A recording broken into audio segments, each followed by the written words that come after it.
அல்லாஹ் ரப்புல் ஆலமீன் கூறுகிறான், ஈமான் கொண்டவர்களே, ஷைத்தானுடைய அடிச்சுவடுகளை பின்பற்றாதீர்கள்.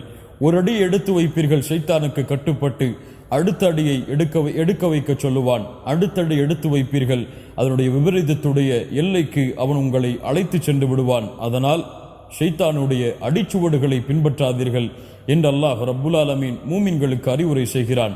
யார் மறைவிலே அல்லாஹ்வை பயப்படுவார்களோ, அல்லாஹ்விடத்திலே தங்களை ஒப்படைத்து வருவார்களோ, நாளை மறுமையில் அவர்களை பார்த்து சொல்லப்படும் உதுஹுலூஹா பிஸலாம் ஸாலிகல் யௌமுல் ஹுலூத், இந்த சொர்க்கத்திலே நீங்கள் அமைதியோடு நுழையுங்கள், இதுதான் நிரந்தரமாக நீங்கள் தங்கும் நாளாகும் என்று.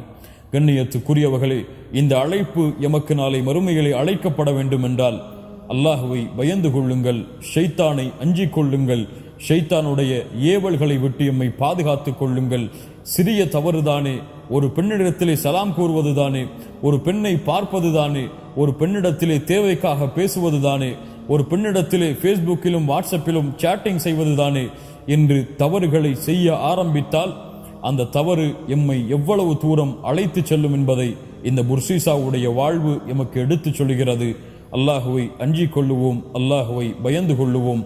அல்லாஹ் பாவங்களை விட்டு பாதுகாக்கக்கூடிய நல்லடியார்களுடைய பட்டியலில் அல்லாஹ்விடத்திலே எம்மை இணைத்துக் கொள்ளுமாறு கரமேந்துவோம். அல்லாஹ் எம்மை பாதுகாக்கட்டும்.